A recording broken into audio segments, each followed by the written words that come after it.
말씀을 같이 보도록 하겠습니다. 스가랴서 1장 12절에서 13절입니다.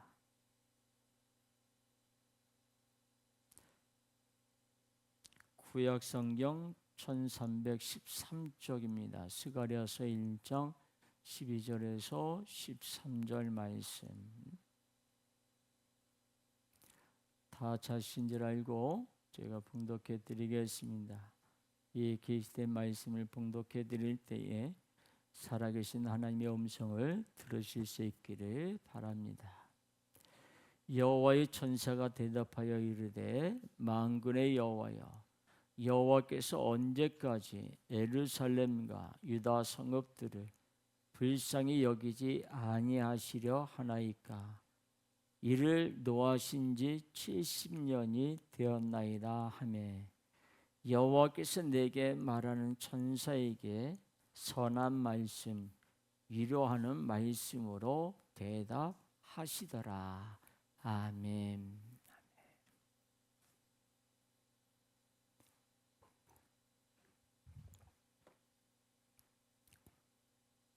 우리 하나님은 기가 어두워서 우리의 그런 간구를 또 우리의 찬양을 듣지 못하시는 분이 아닙니다.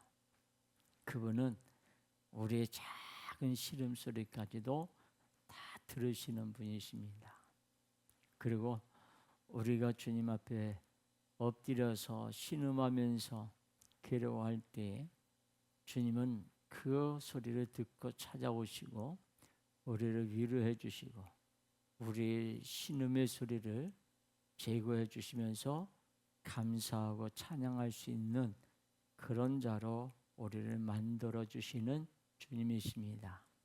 오늘 그 주님의 음성을 들으면서 여러분들의 생활에 그런 기쁨과 감사와 주님이 나의 소리를 들으셨음에 대한 그런 기쁨이 가득한 그런 삶이 될 수 있기를 주님의 이름으로 축원을 드립니다.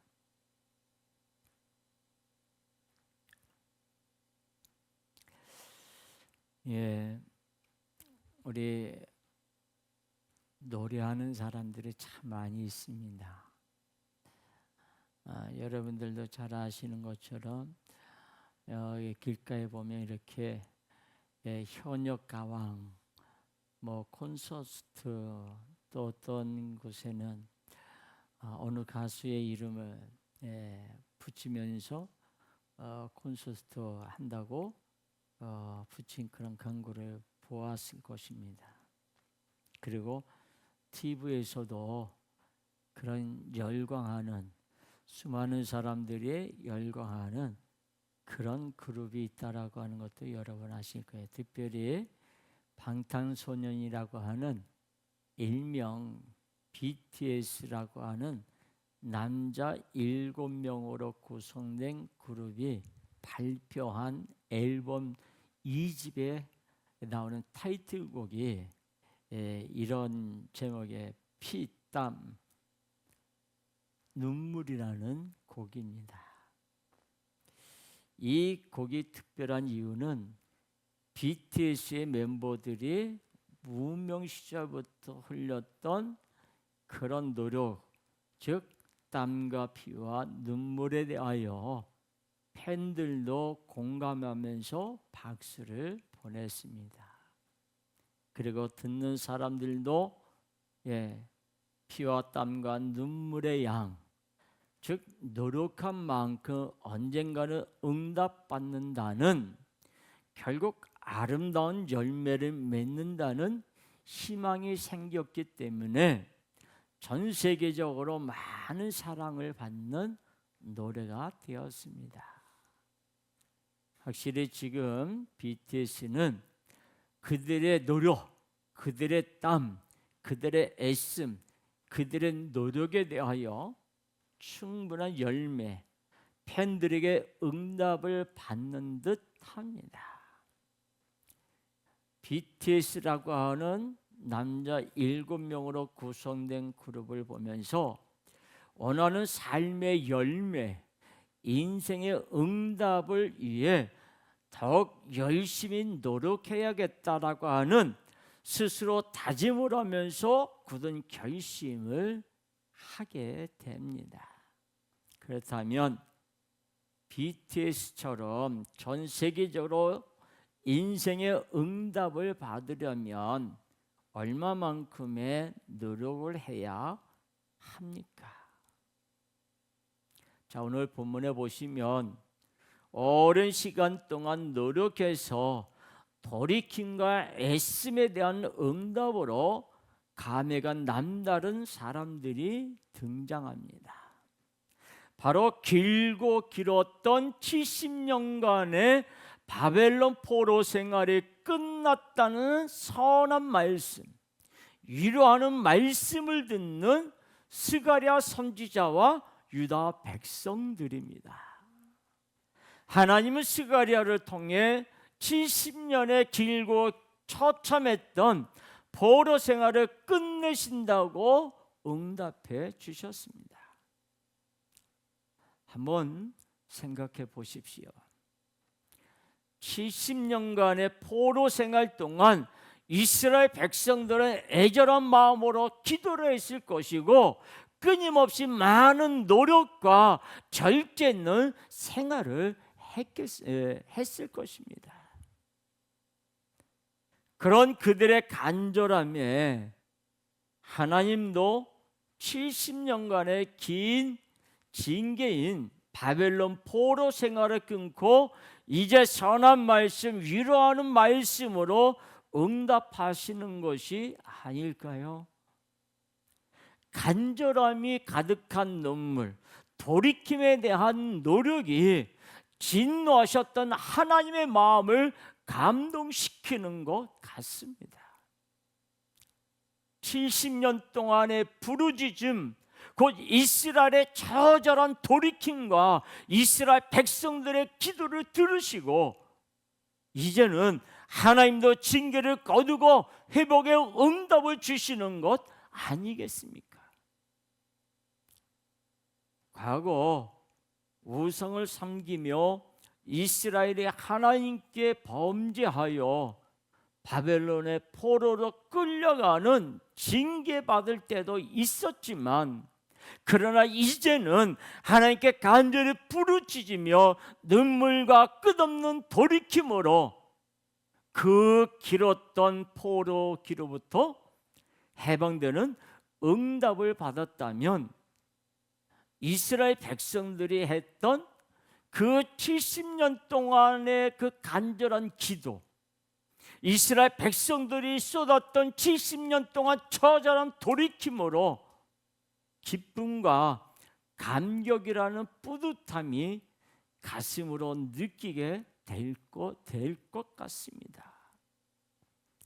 하나님께서 응답하실 때 돌이킴에 대한 눈물을 생각하며 얼마나 마음이 찡했겠습니까? 하나님이 응답하시는 만큼 자기 노력에 대한 자랑도 당연하게 나오는 것이 바로 인간입니다. 나도 이렇게 노력했다고, 나도 이렇게 애를 썼다고. 그러나 처음 인간은 자기 공로를 자랑하지 않았습니다. 하나님의 창조하신 처음 인간은 자기가 노력하지 않았는데도 자기가 돌이키기 위해서 애쓰지도 않았고 처절하게 몸부림치지 않았는데도 이미 인간이 창조되기 전에 전능하신 하나님께서 모든 것을 만드시고 인간에게 다 허락하셨다는 것을 잘 알고 있었습니다. 하나님이 처음 인간에게 하나님의 선지식을 엄청 부어주셨습니다. 그래서 모든 것이 하나님이 이렇게 만드셨다라고 하는 것, 창조하셨다라고 하는 것을 알게 됐어요.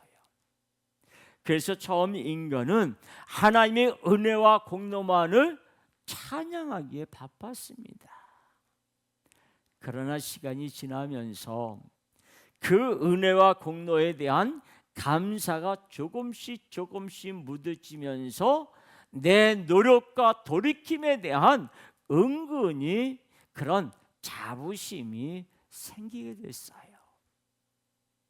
그리고 애씀과 돌이킴에 대한 도무지 하나님이 알아주지 않는 그 하나님, 그 많은 것 중에서 겨우 과일 하나를 먹지 못하게 하시는 하나님께 엄청 서운함을 가졌습니다. 차라리 이 정도 노력이라면 내가 하나님이 될 수 있다고 자기 노력, 자기 절제를 자랑하면서 결국에 인간은 선악과를 먹고 타락했습니다. 그리고 타락한 인간은 자기 노력에 대단한 줄 알고 무슨 일이든 노력하면 된다는 큰 착각 속에 살아갑니다. 철저한 의무감으로 종교생활을 하게 되면 하나님도 은혜와 은총으로 응답할 수밖에 없다는 이상한 논리를 만들어냈습니다. 그렇게 인간은 하나님을 상거래를 하는 것처럼 주고받는 관계로 만들었습니다. 그러나 거래는 대등한 관계에서나 가능한 일입니다. 초라한 피조물인 인간은 늘 열심히 최선을 다해 노력하고 절제하며 애쓰지만 정성이 부족해서일까? 전능자의 응답은 그리 쉽게 내려오지 않았습니다. 마치 망망대해 위에서 작은 돛담배가 필요하듯이 인간은 응답이 없는 인생을 천연하게 살아가고 있습니다. 자, 오늘 본문에서 하나님은 이스라엘 백성들에게 선한 말씀, 위로하는 말씀으로 응답해 주십니다. 사람들은 이스라엘이 70년의 포로 생활 동안 하염없이 애쓰고 노력하면서 돌이키기 위한 처절함이 있었기에 하나님이 응답하셨을 거라고 쉽게 착각합니다. 그러나 하나님의 응답은 70년 동안 이스라엘에 애쓰며 돌이키기 때문에 아니었습니다. 하나님은 처음부터 포로 생활이 70년이라고 선지자를 통해서 예언하셨습니다. 다시 말하면 이스라엘의 70년간 애쓰면서 노력한 결과물이 아니라 때가 되어 하나님의 전적인 은혜로 포로기가 끝나게 되었다는 말씀입니다. 이스라엘에 애쓰고 돌이킴에 대한 하나님의 응답이 아니라 100% 하나님의 전적인 은혜로 포로가 그 생활이 끝났다는 뜻입니다. 이스라엘 백성들은 아무것도 자랑할 것이 없었습니다. 자신들의 처절한 노력과 반성을 자랑하지 않았습니다. 오히려 하나님께서 이스라엘을 긍휼히 여기셔서 은혜를 베풀어 주신 것에 대한 감사할 뿐이었습니다. 그렇게 이스라엘은 다시 신앙을 회복하고 온전히 하나님께 나갈 수 있었습니다.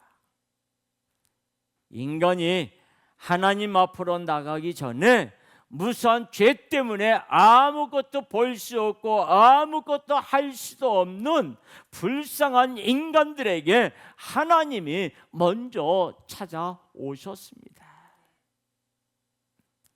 하나님의 시간, 하나님의 때가 되었을 때 예수님이 이 땅에 오셨습니다.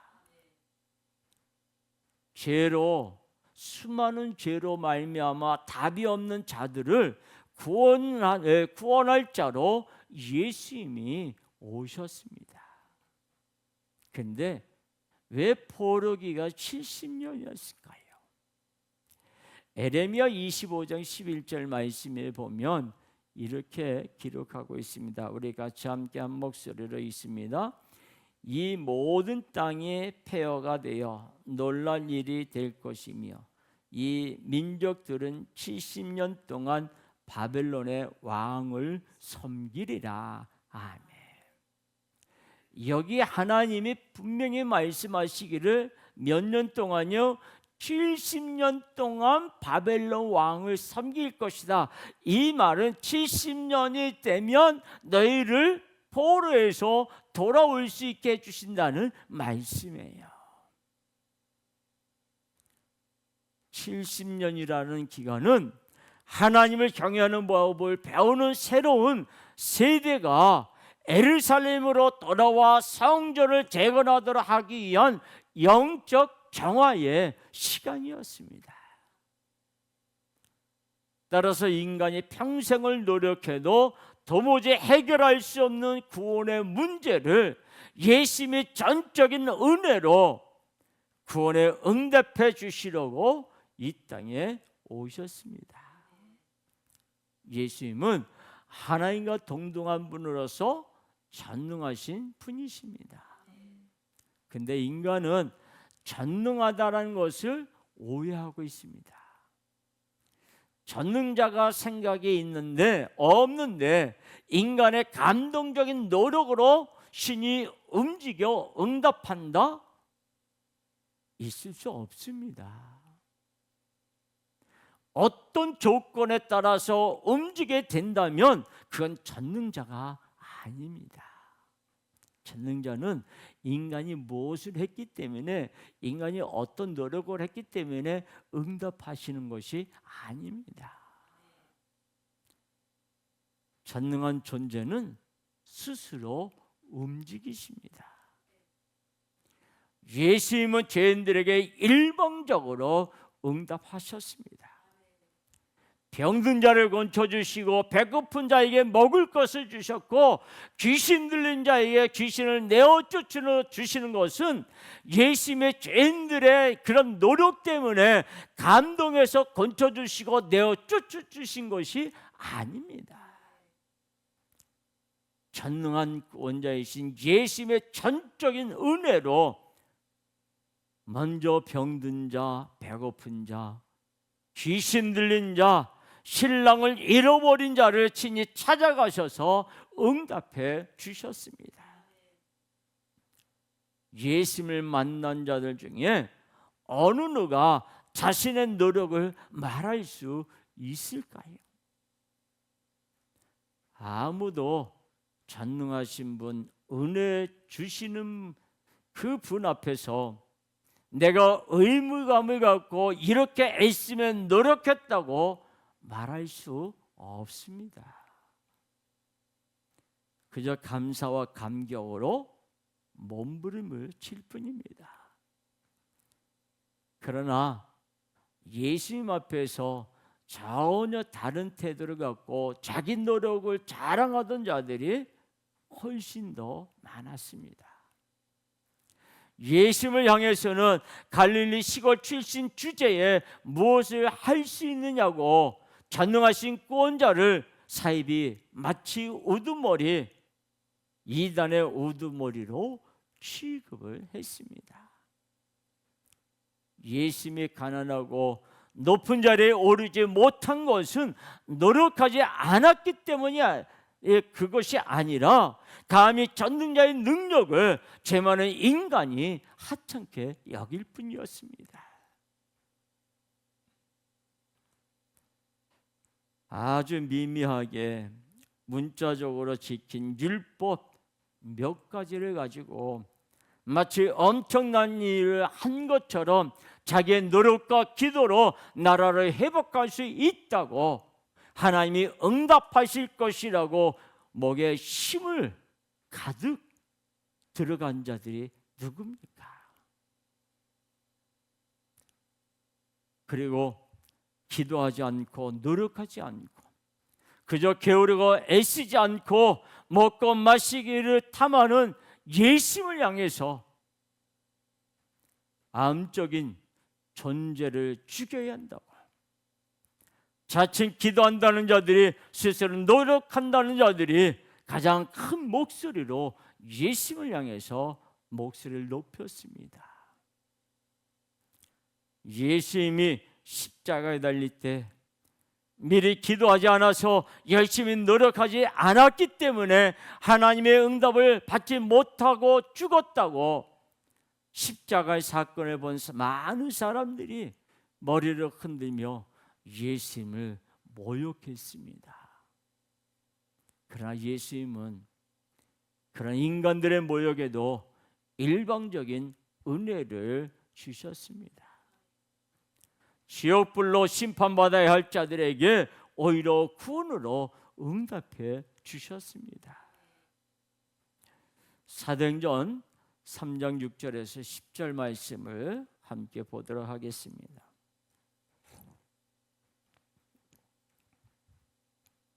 사도행전 3장 6절에서 10절 우리 같이 함께 한 목소리로 같이 봉독합니다.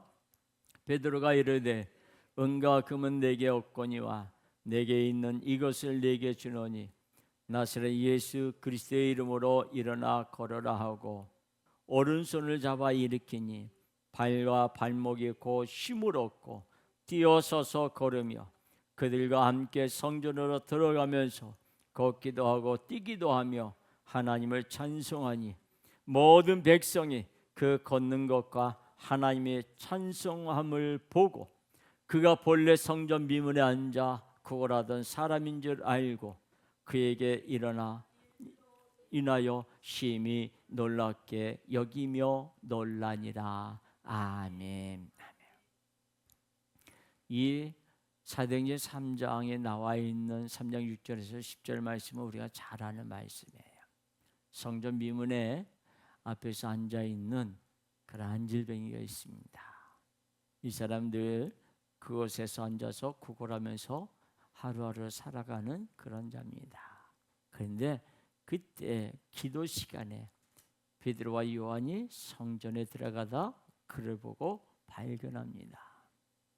그리고 그에게 돈을 달라고 하는 그런 자에게 나는 은과 금은 없지만 내게 있는 것을 내게 주노니 곧 나사렛 예수 그리스도의 이름으로 일어나 걸어라 하고 그 손을 잡아 일으키니 발목에 힘이 들어가고 그리고 우리가 읽지 않았지만 성전에 들어가면서 뛰며 춤추며 하나님을 높였다라고 말씀하고 있습니다.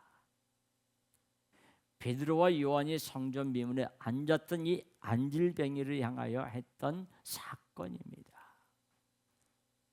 아무것도 없지만 오직 나에게 있는 것 바로 나사렛 예수 그리스도 그 이름으로 일어나 걸으라고 명령할 때에 그는 일어나 걷고 뛰고 찬양했습니다. 그리고 수많은 사람들이 베드로와 요한을 주목할 때에 그가 베드로는 이렇게 말해요. 왜 우리를 주목하느냐? 나 베드로도 요한도 그리고 안질뱅이도 아무것도 한 것이 없고 오직 예수님이 다 이루셨다고 예수님이 전적인 은혜로 응답받았다고 외쳤습니다. 예수님은 인간의 도움이나 협력을 전혀 필요로 하지 않습니다. 베드로가 그에게 손을 잡고 당기면서 일으킬 때에 하나님이 그렇게 해야만 역사하는 거냐? 아닙니다. 그것은 하나의 제스처입니다. 얼마든지 앉은 자리에 손 하나 안 돼도 하나님은 그 안질뱅이를 일으켜 세울 수 있는 전능한 분이십니다. 우리의 어떤 협력이 필요한 것이 아니에요. 예수님의 응답, 예수님의 구원은 오직 전적인 은혜입니다. 인간의 어떤 노력도, 인간의 어떤 기분도 그 앞에서 자랑할 것이 없습니다. 일어나 걷고 뛰며 찬송했던 안질뱅이 뿐만 아니라 베드로와 요한도 감격하며 감사하며 오직 예수님을 외쳤습니다. 스가랴 선지자가 응답받았던 70년의 포로 생활에서 해방은 애쓰고 처절한 반성이 없었습니다. 평생을 포로로 노예로 살아도 모자라지만 이스라엘 백성들을 불쌍히 여기셔서 일방적으로 해방을 선포해 주신 예수님의 은혜입니다. 응답은 인간의 소관이 아니라 전적인 전능자의 몫입니다.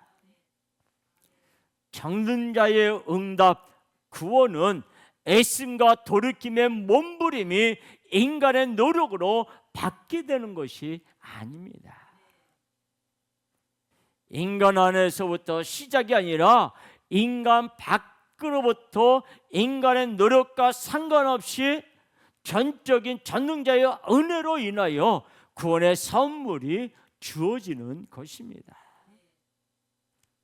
그래서 기독교의 모든 신앙생활은 응답받은 것에 대한, 구원받은 것에 대한 감격과 감사로 이어지는 것이지, 구원에 대한 대가로 구원받기 위한 의무로 하는 것이 절대 아닙니다.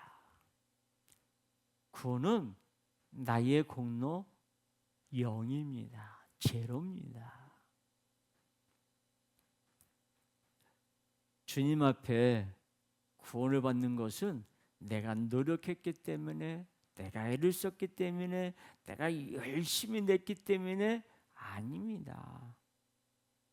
우리는 주님 앞에 내세울 것이 없습니다. 전적인 주님의 은혜로, 주님의 공로로 우리는 구원을 받는 것입니다. 그런데 모든 종교는 애씀과 노력과 헌신을 강조합니다. 열정과 노력하는 것이 있어야 응답받는다고 말합니다. 늘 수행을 쉬지 않고 종교의 의무를 다하라고 말합니다. 그러나 기독교는 인간의 모든 노력은 0, 예수님의 공로만 100이 됩니다. 여러분, 우리의 공로는 없습니다. 보세요. 예수님의 마지막 십자가상에서 한편에 있는 강도에게 나를 기억해달라고, 용서해달라는 얘기예요. 그때 예수님이 오늘 네가 나와 함께 낙원에 있으리라 선언해 주셨어요. 강도가 뭐 착한 일을 했습니까? 없습니다. 그래서 인간의 모든 어떤 노력도 없는 인간의 전적인 영이에요. 그리고 오직 예수님의 공로가 100이 되어요. 예수님의 공로가 99.999 돼도 안 돼요. 예수님의 공로는 무조건 100이 되어야 합니다. 인간의 노력은 필요 없고 예수님의 공로로만 구원을 받게 됩니다. 인간이 아무리 계시나 보아도 아무것도 할 것이 없지만 예수님의 일방적인 은혜로 구원의 응답을 받았기 때문에 늘 감사하고 감격 속에서 끊이지 않는 기쁨으로 모든 순간순간마다 살아가는 거예요. 이것이 일반 종교와 기독교의 차이점이에요. 여러분, 천주교도 열심히 고행을 해야 된다고 그래요. 그래서 천주교는 열심히 고행을 해요. 그 다음에 천주교는 열심히 봉사해야 된다고 그래요. 헌신해야 된다고요. 그래서 열심히 해요. 아니에요. 우리가 주님 앞에 내세울 수 있는 것은 아무것도 없습니다.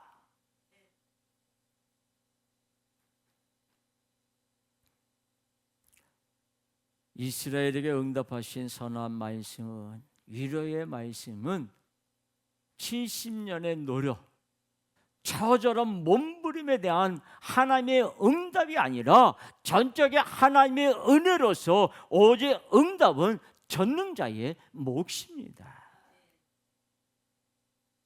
인간은 하나님께 받은 모든 것, 하나님의 모든 응답을 마치 자신의 노력에 대한 대가로 마땅히 받아야 하는 것처럼 착각하고 오해하면서 타락의 길로 빠져들었습니다. 그리고 인간은 하나님의 응답, 구원의 응답을 완전히 잃어버렸습니다. 그러나 하나님 아버지는 죽어 마땅한 인간들에게 심판과 징계 대신 사랑과 은혜의 그 응답, 영원한 응답으로 예수님을 보내주셨습니다. 평생 죄로 포로로 살다가 사망의 노예로 끌려가야 하는 이 땅에 죄 많은 인간들에게 예수님의 일방적인 은혜로 모든 죄를 다 가져가시고 죽음으로부터 해방, 영생과 천국으로 응답하셨습니다. 영원한 심판과 징계에서 절대 헤어나올 수 없는 지옥에서 영원히 고통받아야 하는 저주받은 인간들이 오직 예수님의 공로로 인하여 영원한 생명과 축복으로 응답받게 되었습니다. 이 모든 것이 전부 하나님 아버지의 전적인 은혜입니다. 다시 한번 말씀드리지만 인간은 0, 예수님은 100. 이거를 잊지 말아야 합니다. 거기에 나의 0.5%라고 해도 보태면 안 되고, 아니 0.5%가 아니라 0.1%를 보태도 안 돼요. 구원 못 받아요. 전적인 예수님의 공로로만이 구원을 받습니다. 스가랴와 유다 백성들이 70년이란 긴 시간 동안 얼마나 부르짖었을까요? 그러나 그들에게 온전한 회개는 없었습니다. 인간이라는 존재는 온전한 회개를 할 수 없습니다. 눈물로 회개했다가도 되돌아서면 잊어버리는 것이 바로 인간의 죄성입니다. 그러나 하나님 아버지는 온전한 회개가 없음에도 이스라엘을 향하여 일방적인 은혜로 70년의 포르기가 끝나는 선한 말씀, 위로하는 말씀으로 응답해 주셨습니다. 70년이 지나면서 모든 것을 포기하며 절망 속에서 호적될 때 회복의 응답, 구원의 응답, 부흥의 응답을 받은 이스라엘 백성들의 반응은 과연 어땠을까요? 아무리 생각해도 하나님이 응답하신 만한 기도도 노력도 돌이킴도 애씀도 처절하게 반성하는 그런 모습도 못했는데, 스가랴 선지자를 통하여 선포되는 회복의 응답, 구원의 응답, 부흥의 응답을 받을 때 이스라엘 백성들은 기쁨이라고 하는 것을 주체하지 못했습니다. 그리고 그들의 삶에서 기도와 말씀, 모든 신앙 생활에서 심겨는 의무감과 무거운 짐에서 감사와 감격함으로 바뀌게 되었습니다. 언제나 힘들어도 다 주님의 은혜다 라고 생각하며 주님 앞에 감사하는 생활을 했습니다. 앞에서 말씀을 드렸던 BTS의 피, 땀, 눈물을 들으며 사람들은 나의 피, 땀, 눈물은 얼마나 될까 생각합니다. 그러면서 누구는 되는데 왜 나는 피, 땀, 눈물만큼 하늘의 응답을 받지 못할까 한탄하는 사람들도 많습니다. 그렇다면 하늘의 응답을 받지 못하고 답답하게 사는 이유가 뭘까요? 더 노력하지 않아서요? 더 많은 애씀과 노력과 자기를 노력하는 그런 모습, 눈물이 없어서. 어떤 사람들은 그릇이 엎어져 있기 때문이라고 그릇을 뒤집는 노력이 필요하다고 말하기도 합니다. 그러나 그릇을 뒤집어도 그 그릇이 작으면 담기는 양이 적기 때문에 다시 그릇을 키우기 위해 더 많은 노력을 해야 합니다. 그러나 그릇을 뒤집고 그릇을 더 키우다가 인생이 끝나고 맙니다. 생각을 바꿔야 합니다. 인생의 응답을 받기 위해서는 답이 어디 있는지 알아야 합니다. 인생의 모든 답은 바로 예수님이십니다. 예수님이 답이 되십니다. 누구든지 예수님을 믿으면 인생의 모든 죄가 일방적인 예수님의 보혈로 다 사라집니다. 나의 노력이 없고 나의 눈물이 메말랐어도 오직 예수님의 공로로 모든 저주가 끊어지는 구원의 응답을 받게 됩니다. 예수님과 함께하면 하늘의 응답을 받게 되지만 예수님의 인생에 없으면 죄악의 천국에서만 쌓여서 영원한 지옥에서 고통받아야 합니다. 선한 말씀, 위로하는 말씀을 날마다 응답받는 자가 있습니다. 그런 사람을 성경은 성도라고 말합니다. 그런데 역사적으로 많은 사람들이 내 노력과 내 기도로 응답받았다고 하면서 자신의 이름을 드러내는데 열중했습니다. 수도원에 들어가서 평생 기도만 했기 때문에 더 많이 응답받는다고, 오랜 신앙생활을 통해서 더 많이 애썼기 때문에 내 상급이 더 클 거라고 제 멋대로 생각하면서 포도원 주인이 아침에 들어와서 일한 사람이나 늦게 들어와서 일한 사람이나 똑같이 한 대려원을 주는 그 깊은 뜻을 알지 못하고 포도원 주인에 대하여 예수님에 대하여 불만을 품고 성도의 이름을 버린 자들이 하나둘이 아닙니다. 성도는 자기 노력, 자기 열정, 자기 몸부림을 자랑하지 않습니다. 아니, 어떻게 보면 자랑할 수 없습니다.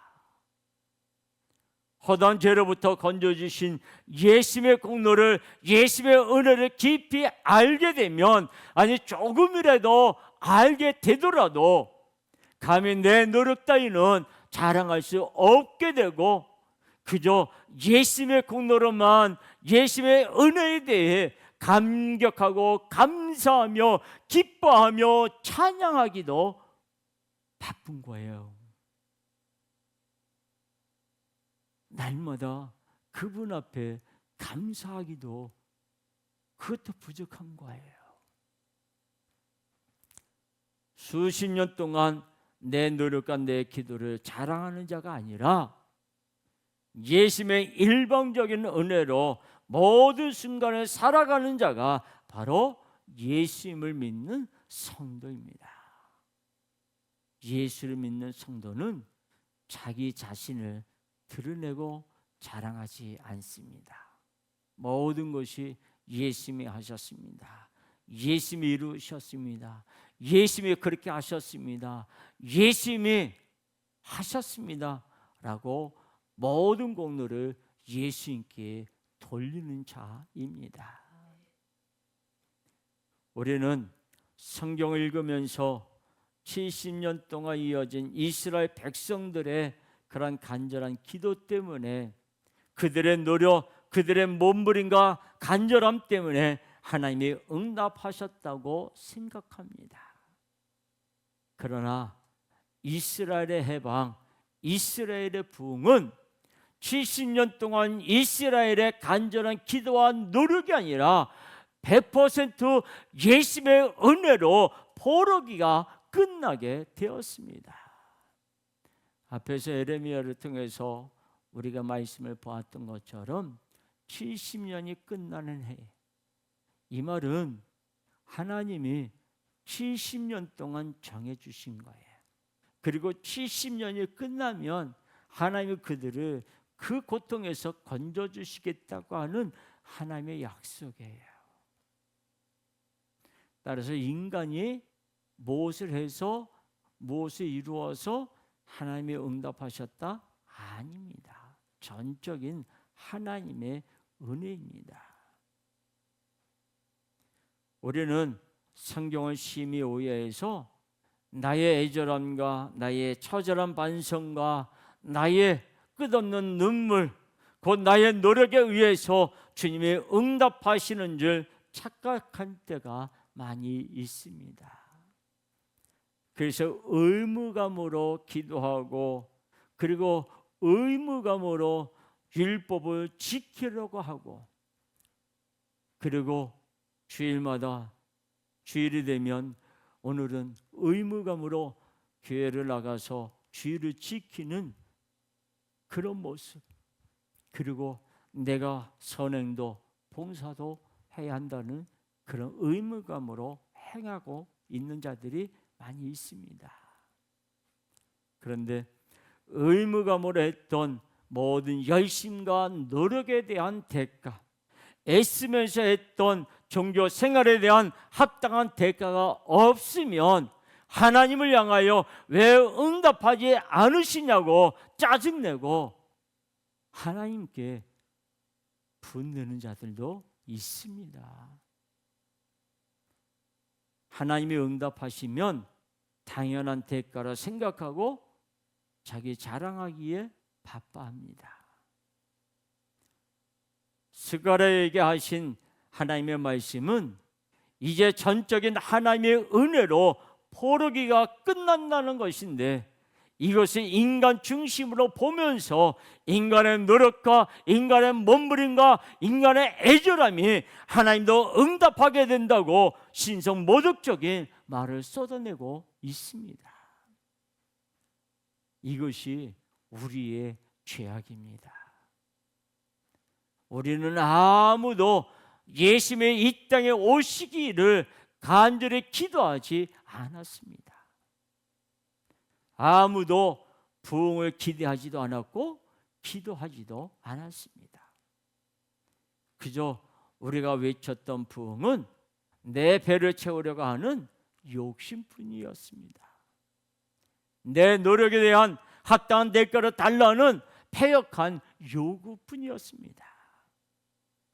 그럼에도 예수님은 때가 되어 이 땅에 오셔서 전적인 은혜로 죄로 인하여 답이 없는 자들을 구원하기 위해 일하셨습니다. 지금도 예수님은 내 노력에 대한 응답으로 우리를 찾아오시지 않고 전적인 은혜로 찾아오십니다. 그래서 우리가 지금도 기도하는 것은 의무로 하는 것이 아니라 주님의 은혜에, 주님의 응답에 주님의 그 응답하심에 감사와 감격으로 눈물 흘리며 기도하고 마음을 다해 몸부림을 치게 되는 거예요. 만약 일명식도 없는 그런 어떤 권위자가 갑자기 나 한 번도 보지도 못하고 대화도 나누지 못했던 사람이, 그 유명한 사람이 내 이름을 TV에 나와서 거론한다면 얼마나 좋겠습니까?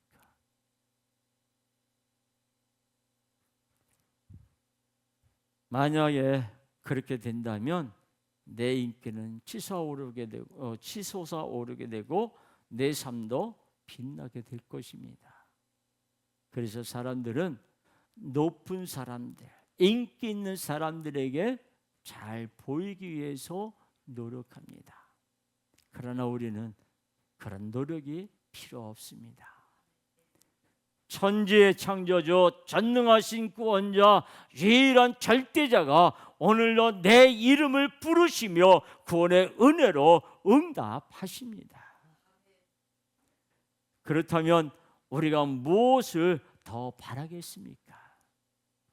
예수님이 다 준비하시고 완벽하게 이끌어 주신다면 모든 것이 감사하지 않겠습니까?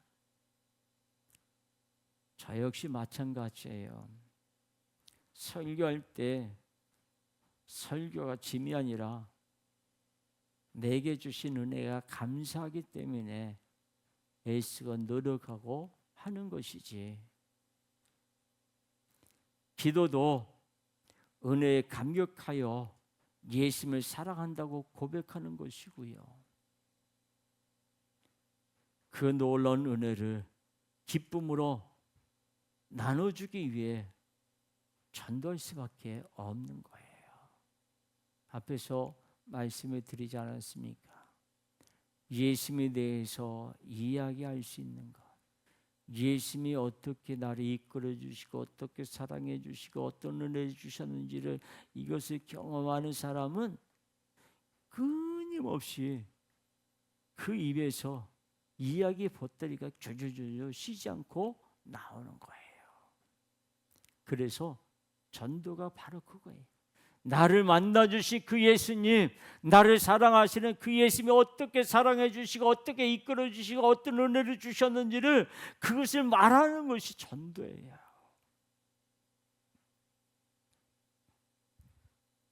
내가 선택할 수 있는 것보다 주어지는 것이 더 많은 것이 바로 우리의 인생입니다. 그러나 우리는 전혀 억울할 것이 없습니다. 전능하신 구원자, 우리 예수님은 언제나 나를 좋은 길로 인도해 주시기 때문입니다. 내가 좋은 길을 고르겠다고 고라와 같은 그런 자가 되면 아니 되는 거예요. 땅에 걸려져 땅속으로 삼켜지는 심판을 받게 될 뿐입니다. 일방적 그런 사랑의 계획 속에 이미 전능자의 응답이, 놀라운 구원의 역사가 우리에게 이루어지고 있습니다. 우리는 이미 이루어지고 있는 놀라운 응답 앞에서 감격하고 감사하며 모든 순간을 살아가야 합니다. 우리가 하는 모든 일들이 기쁨과 감사의 연속입니다. 우리의 신앙생활도, 우리의 일상생활도 심겨운 의무감이나 너무 무겁고 버거운 짐이 아닙니다. 나는 아무것도 못했는데 예수님의 전적인 은혜로 죄에서 해방되고 부흥을 맞이하게 되고 구원을 받기 때문에 우리는 그 은혜에 대한 감사와 감격으로 기도할 수밖에 없고 예배할 수밖에 없고, 그리고 봉사와 헌신할 수밖에 없고, 주어지는 것에 감사할 수밖에 없습니다. 끊임없이 내려오는 예수님의 은혜, 예수님의 응답을 알게 될 때 우리의 모든 삶은 늘 기뻐할 수밖에 없는 감사와 감격의 순간들이 될 것입니다. 내 노력을 자랑하지 아니하고 예수님의 공로를 높이면 항상 기뻐할 수 있고 범사에 감사할 수 있고 더더욱 열정을 가지고 예수님을 찾고 예수님과 교제하며 기도할 수 있게 됩니다. 데살로니가전서 5장 16절에서 18절 말씀입니다. 이 말씀은 우리가 잘 아는 말씀이에요.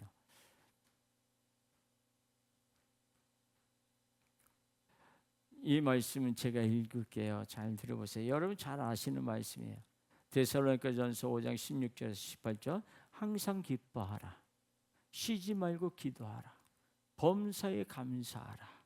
이것이 그리스도 예수 안에서 너희를 향하신 하나님의 뜻이니라. 아멘. 여러분, 힘들고 고된 의무의 인생에서 즐겁고 기쁨이 넘치는 감격과 감사의 인생으로 오늘도 예수님이 우리를 바꿔주십니다.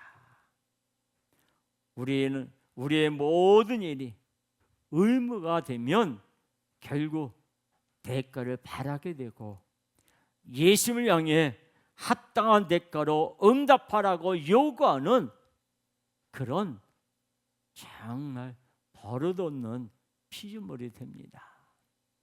그러나 우리의 모든 일이 예수님의 은혜에 대한 감사와 감격이 되면 더 예수님을 사랑하는 가운데 더 하고 싶어지고 더 몸부림치면서 예수님 앞에 나가기를 원해요. 그러면서 우리는 부흥의 주역으로 일하는 자가 되는 거예요. 앞으로 예수님이 허락하시는 우리 삶의 모든 것들이 더 많이 감사하고 더 많이 기뻐하는 감격의 날들이 많아지기를 바랍니다. 우리가 부흥이 왔다고 그랬잖아요. 그죠? 오늘 주보에도 보면 부흥 6년차 27주째라고 주보에 나와 있습니다. 부흥은 어떻게 오나요? 예수님의 제자들에게 땅끝까지 이르는 내 증인이 되라고 하셨을 때에 예루살렘에서 부흥이 일어났어요. 그것이 점점 퍼졌어요. 부흥은 내 안에서부터 시작이에요. 그리고 점점 그것이 바깥으로 외부로 노출이 되는 거예요. 예수님을 내가